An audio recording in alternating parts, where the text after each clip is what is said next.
Hey, hello, and welcome back. I am Debbie Peterson of Getting to Clarity, and this is another episode of the Getting to Clarity podcast where busy women leaders come to get tips, tools, and techniques to create more success with less sacrifice. And today I am very excited. We have a special guest, Michelle Villalobos, and she holds a special place in my heart. And before I allow you to get into Michelle, let me tell you just a little bit about her. So Michelle is a whirlwind of sorts. So she is a business alignment strategist, and she's a speaker. She is the CEO of the Superstar Activator, of which I am a member, and the Awaken Your Inner Superstar podcast.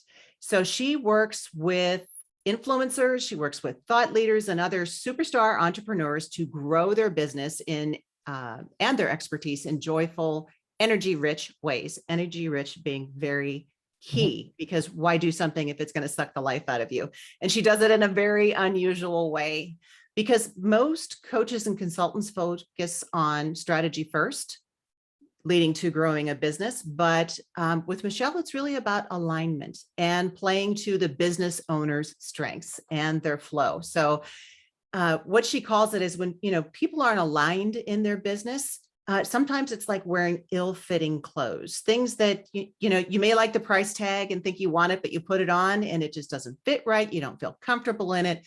That is Michelle's theory when building businesses, and she's put it into practice. So what Michelle does is she helps you to focus inward to ensure that the brand and the business model is a fit for you. She has created programs like the Superstar Business Breakthrough, the Superstar Accelerator, Speaking Academy, Retreats to Riches, and she's currently finishing up her book. And she's just got a lot going on. She's an amazing person, and I am so happy to have her here with me today. So welcome, Michelle, after all of that. Thank you so much, Debbie. It's an honor to be here.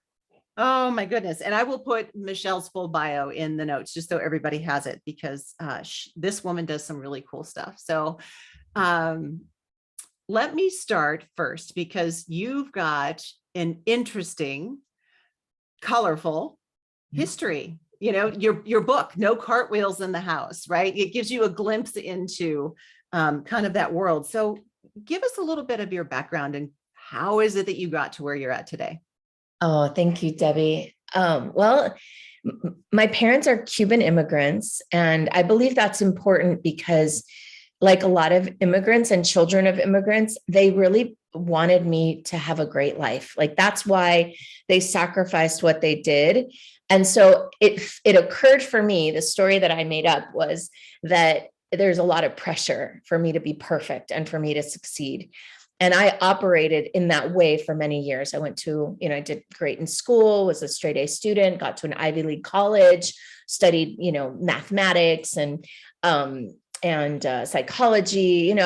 I had big goals, but I say big goals, but they were also very narrow. There were certain things that I could do and certain things that I couldn't do. There was a lot of should running my life for a lot of years. And I excuse me, I was really good at it. I did it for decades. And then, long story very short, I got to kind of a pinnacle of my career. I worked in the magazine industry. I was going to fancy parties. I was out late. I was a workaholic. I was making a lot of money. At least that's what it felt like at the time for my age. And I was miserable. I was unhappy. I was, I was drinking a lot. I was trying to avoid the feelings of emptiness, which were, of me not being in alignment with my true self, my true gifts, my true passion, which I didn't even know what that was anymore. And really my true destiny. And I just felt like I was living a life for everyone else, but not for me. And I don't know if I could have even pinpointed that was the case at the time. But that's what it was. And then long story short, I became an entrepreneur because I thought, well, of course, I need to be my own boss and then everything will be okay. And the truth is I was the worst boss ever. It went downhill from there. I became an entrepreneur and I kind of took less time off. I worked even more hours. I was less taking care of myself. I was drinking even more probably. And so, and it wasn't all awful, but I'm giving you the Cliff's Notes version. I kind of had a breakdown about 7.5 years ago. And that is what led to a big breakthrough. And I basically, if it all fell apart so that I could put it back together in a way that was true for me. And I imagine what you didn't need and what didn't serve you fell away. A lot of it did. It took years. It wasn't an overnight process. I'd spent decades building this persona, building this image of myself, operating from a value system that wasn't even mine ultimately. So it took a long time to chip that away. And I would say that I'm still doing it. And maybe we all are. It's almost like we spend, I don't know, 10, 15 years in our formative years in childhood, kind of building up this survival strategy for life. Right. And in the next, I don't know, 30 years, 40, 50, 60, 80, I don't know, kind of breaking it all down and getting rid of all the things that are not us. And the shoulds, chasing the shoulds, those expectations that they aren't even yours. They're society or someone else's. And, that pressure to be perfect, living in that environment until it gets to the point where, you talked about the breakdown, and the breakdown does precede the breakthrough. I mean, you've got to, so in our language, in our community, so I am part of Michelle's community, we call it going to the basement. and it's kind of, when you think about the basement, you think about, it's dark and it may be damp and, creepy crawlies down there and spider webs and not lit well. And you don't like going down there sometimes, depending on your house. But you need to go there and you need to empty some stuff out. The worse it gets. Yeah. Yeah. Like I had spent years being like, no, I don't go down there. Let me have a drink instead. Let me go shopping instead. Let me eat some popcorn instead. Right. Right. Yeah.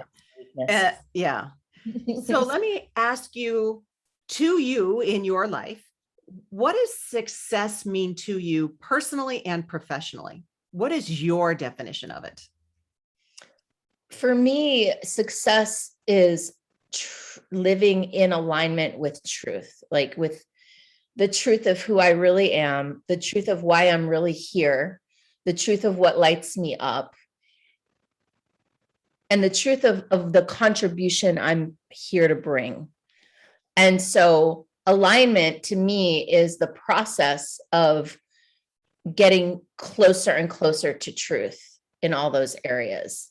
And so for me, success is alignment, because with alignment, and there are these kind of 6 areas that I focus on in terms of alignment. It's like alignment with one's true nature, my personality, my strengths, my gifts, all of what makes us unique and special in us. And then alignment, I use the star kind of as the image, right? It's a 5-pointed star. So at the center of the star is like, who am I really? At the top of the star, that point is alignment with like what's greater than me, my purpose, North Star, divine connection, like whatever is bigger and beyond me. And then the 2 arms of the star, I'll come back to, the 2 legs of the star align with my physiology, my life force energy, like food and sleep and yoga and movement and all the things, and breath, the things that, of this being incarnated in this body. And then the other leg is my values or our values, like what keeps us connected to and grounds us in what matters to us. So, being aligned with that. And that's where like the breakdown happened, or one of many, was because in the magazine industry, I wasn't actually aligned with my values. We were putting out a woman in a bikini on the cover of the magazine every month. And there's nothing wrong with a woman in a bikini. And it's not the thing that I'm here to glorify. Right. But I was going around getting ad revenue for this, and like, it's fine. But it wasn't me. It wasn't aligned with my values. And then the 2 arms, one stretches into the past, one stretches into the future. The one in the past is like alignment with my story, my legacy, my lineage, my belief system, like healing the wounds of the past, and that's something that I we didn't do that in my family. No, or even talk about it verboten. Yeah, put it down in the basement. Right. down there. Yeah. And then the other arm is like the future, the vision, alignment with something that excites you and brings you joy and pleasure and promise and possibility. So that's when I look at success. It's firing on all those cylinders. Mhm. And to me, the image that I have in my mind is like from the center out light, the superstar shines light that way. And the more energy you have, the more free energy of being in alignment, the more light you can send out into the world. Yeah. And I think it's alignment and how you describe it as that being equal to success for you, that truth is so important, especially now, because I think with everything that we've just gone through, people have come through it and are kind of like, what I thought was important really isn't important anymore. And I don't know what is. I'm trying to figure out, what is going to give me fulfillment? What is going to light me up? How come I don't have any joy anymore? They're not aligned. Remember that conversation, the joy conversation? Yeah. And something so small as something that brings you joy. Yeah. What is it that you can experience that brings you joy? And it doesn't have to be anything momentous. It could be a song. It could be dancing. For me, it's dancing with my husband in the kitchen. Oh. Yeah. It's looking at pictures of my grandson. So it doesn't have to be, awesome vacations and huge roles. Little things. What brings you joy, and tapping into that. Yeah. And then the next layer of that in my experience has been, how do I manufacture joy in myself? Bring joy. Instead of depending on something outside of you to bring you joy. Right. I need this because it brings me joy.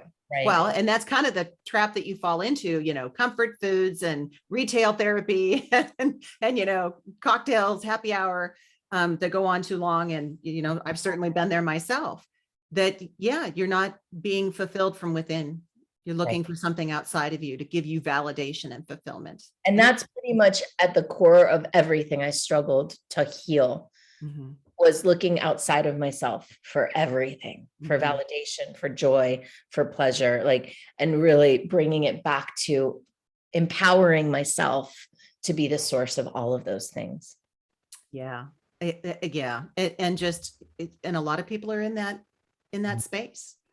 So let me also ask you, because you've got a lot going on, you are traveling a lot, and, with your whole crew, me being part of it, and many other fabulous people, if there's anyone who is an entrepreneur and you want to shine that light like a superstar, then you need to get a hold of Michelle, and we'll be getting to what it is that she offers and how you can get a hold of her in a bit. But let me also ask you, because it's finding that alignment has to happen incrementally. It's not like all of a sudden you wake up one day and you are all 5 points of that star are like, I am on it. It just does not happen that way. At least not for me. Right. Usually there is some sort of starting place. And once you get that going, then there comes something else. So let me ask you, knowing that, what is it that you protect? Like, what is it that you protect at all costs when it comes to that you're not willing to sacrifice when it comes to your success?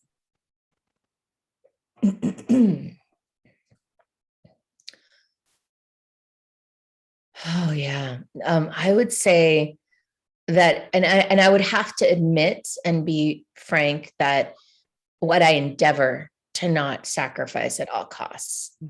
Because when I think about it, that has been my modus operandi always, is like sacrifice self-care, sacrifice sleep, sacrifice food, sacrifice family time, right? And so I'm cleaning that up in this moment still. And I would say above all else is integrity. And that is, I think that's, and that integrity is something that I'm learning too, because there's integrity of my word, like a promise made. And then there's also integrity of my self-care. And when those two kind of come face to face, well, which one wins, right? So there's a lot of negotiating and agreement fields being reorganized and reset. And I guess now that I say that, what I would not sacrifice or endeavor to not ever sacrifice is coming from truth, really. And my new mantra, you've heard this a lot: truth supported by love. Yeah. because it was always a struggle for me to share, things that would be uncomfortable, have difficult conversations, because I wanted people to like me. Right. And as a leader and as a coach, those things are kind of diametrically opposed. You need to speak truth, and you can speak it with love. It can be Yes. supported by love. Even And if it's hard to hear, supported by love. Yeah. exactly. Yeah, absolutely. Would you share a big lesson? Because I know in the group, in our family, there are a lot of lessons, but when it comes to thinking about creating success personally, professionally, and yet having that harmony with sacrifice. So being educated, aligned about, okay, I know why I'm making the decision. And it may appear as a sacrifice, but I'm okay with it because I'm going into it with full knowledge. What are some of your biggest lessons, or a particular lesson that was impactful for you? Well, I would say, so about 7.5 years ago, when my whole breakdown happened, one of the biggest wake up calls was around my health. Mm. So I got a, diagnosis. I've always been, quote unquote, or let me see how an empowering way of saying this. In my childhood and as a young person, I was always, I was often sick. And it's always, what's wrong with Michelle now, right? Rashes, and I had allergies, and I had all the things, and antibiotics, and so I never developed, I don't think, a really healthy relationship with my health. I was kind of always fighting my body and kind of forcing it to work through illness, and to, I always felt like my body and I were at odds, like it was letting me down. And so the 7.5 years ago, it started that I realized I need my body and I need to be allies. We got to work together. Like, I can't keep treating it this way and expecting to be healthy, right? Like, maybe it's not fair that I was born this way or that I am this way, right? Maybe that's what life's all about. Like, here's my challenge that I get to work with. And so I would say the biggest lesson is, even this morning, is like, do I do this email or do I take my vitamins? Like, so I have to consciously, oh, I'm choosing my vitamins. Okay, go to the vitamins. Like, that's the big lesson, is like choosing my well-being first, trusting that when I do that, I have more to give, more energy, more love, more attention, more focus, more great ideas, instead of sacrificing myself and my own health in order to like meet someone else's needs. Right. Yeah. Depleting yourself. I mean, really, it's like a bank account. And when we're younger, we just go and go and go and don't think anything of it until we get to the point where it's kind of like, okay, maybe that wasn't the best thing. So how do I course correct? Exactly. And my health coach calls it body debt.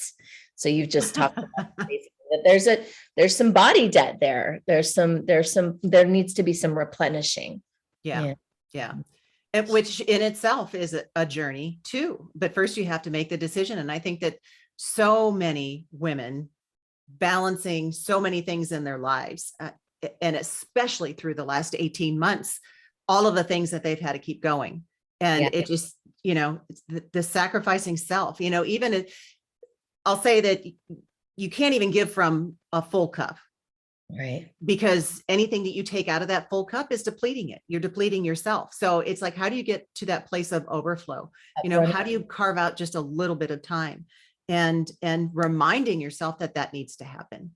And one other thing, to kind of bring it back to the success conversation in business, I just had this kind of visual this morning. Like, that's why the business model is so important. Mm-hmm. And that's why I ended up, I worked on branding and all these things for many years. And like, where I've kind of honed my focus is really on the business model, because having monthly recurring revenues. And I think I'm going to say, especially for women, is the thing that replenishes the cup and keeps it running over. It's the thing that's allowed me to be generous and giving and charitable in ways I never could before, because I know what's coming in and I know that there's overflow there, you know? Yeah. So one of the questions that I had for you is, when you consider the other areas of life besides career, besides your business, and what are you best at balancing with that business? And your answer was spirituality. And so I would love to know from you, and I'm sure listeners would love to know from you, what are your strategies to be able to bring that into harmony with your life, that you keep that spirituality on the front burner? Well, the truth is, it's very connected to the business, because I've created a situation where now, a lot of the work we do ends up being spiritual work, right? I mean, people come in for the business piece, but then we start to dig in and we find mindset stuff. And then we start to dig in and there's emotional stuff. And once you dig in deep, deep, deep, it's like everything's spiritual. Yeah. So I kind of painted myself into this corner where I've got to do the work because I'm leading a lot of the work, and I need to be a congruent leader. And that's part of integrity for me. Right. So almost like I've forced myself or tricked myself into doing it. And what supports that is being in a group. So I lead this group, and I'm also in a group that's fully devoted to my spiritual development. So I have accountability on that. Every week I'm on a call with my sisters doing, the spiritual work. So for me, I don't want to diminish myself. And my 34th strength out of 34 is discipline, as you well know. Right. And I need that external structure to support me in staying connected to that. I need someone checking in on me and saying, are you doing the work? That sort of thing. So I would say that's what really supports it. And that's, so, that is a great strategy in that, okay, discipline isn't my bag, or not as much of my bag. And so I'm going to put the structure in place so that I am supported, that, I am reminded to do this work, and I am supported to do this work. And so, whether it's health and fitness, I'm on a health and fitness journey now, and I have to text my coach every single morning, and I'm having amazing success with it. And I know it's because I have to send her all of my numbers and my food journal every single morning. If I was just doing this on my own, no way. So knowing that about yourself and building processes around to support you there, and that you've had the wherewithal to know that spirituality is your superpower. It's something that's so important to you. It is aligned with who you are. And now you brought that into the business. You folded it in and it's become part of it. And it is part of the work that you and I are doing together, because what I have been doing to this point is leaving my spirituality out of the business. I know. And now it's starting to come in. So heads up, lady, there's Huna coming your way. So, yeah. So, and Michelle models it just absolutely brilliantly. So this may go along with the last question that I asked, but what are your best practices? Okay. That help you to be successful?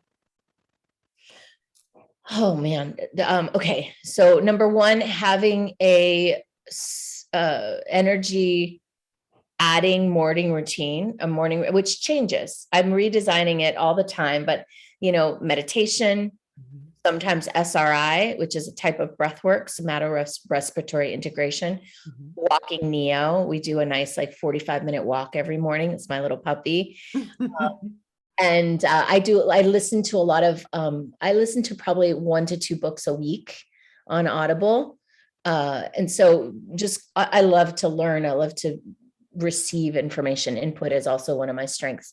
So those are those practices. And then from a more structured business perspective, I also have a weekly level 10 meeting that comes from the book Traction by Gino Wickman. Level 10 meeting is with my executive team. Of course, it's me and one other person right now, which is perfect. That's how I like it. And we check in on KPIs every single week, key performance indicators. So we're looking at things like number of strategy sessions, number of enrollments into program, number of monthly recurring amount of monthly recurring revenues, number of current inner circle leadership cabinet clients. Like, so we're tracking certain numbers every single week to just observe the, the trends. Mm-hmm. And then having also a monthly financial call with her and with also my bookkeeper.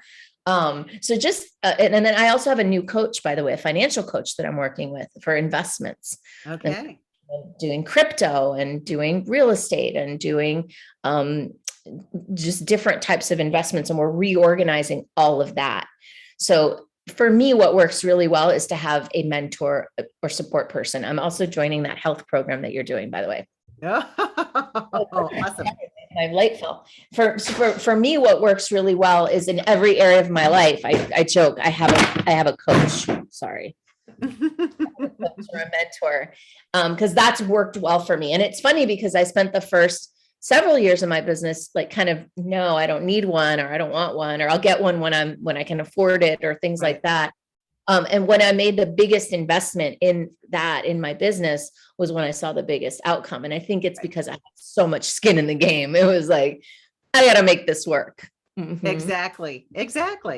And, it even outside of the business, because if we could do it by ourselves, we would. And if it isn't happening, then you need help and you need support. So why don't you tell a little bit about yourself and what it is, all the fabulous things that you do, how people can connect with you. If there's something that you want to share, go ahead and share that now. Awesome. Thank you, Debbie. Of course. There you can find, I think my number one kind of place for people to go and learn about me and receive me and see if it feels like an aligned fit is YouTube. I've got hundreds of videos on YouTube on hundreds of topics related to business growth, strategy, sales, all of that, with my kind of spiritual twist, especially, more lately than ever. And so that's a good place to start. And if somebody wants to work with me or curious about learning more about if and how I can support them, they can just set up a discovery call with me. And people can do that at superstaractivator.com/go. And that's, that'll show you the different options. Okay. And I'll make sure that I put that in the show notes as well. And superstaractivator.com/go. And then we'll give my YouTube channel link might be a good thing to just give people something to start to sink their teeth into. And what is the link for that? It's a long one. If they could just search for Michelle Villalobos or Super Activator on YouTube, and I can send you that link as well. All right. Yeah. If I don't have it, I'll make sure that I put it in the notes as well. And Michelle, I can't thank you enough for coming on, for sharing with my audience the superstar that you are and what you do to help support other superstars like me to lift and lead, and how you just demonstrate that by example. It is such a pleasure to be in your community and to have you here talking to mine. And so that'll wrap up today. And for all of you listening, I hope you enjoyed your time with Michelle and you got some clarity out of her wisdom about the superstar that you can be, whether that is career or business or just, in life. And until the next time, here's wishing you all the clarity you deserve. Have a really great day, and bye-bye for now.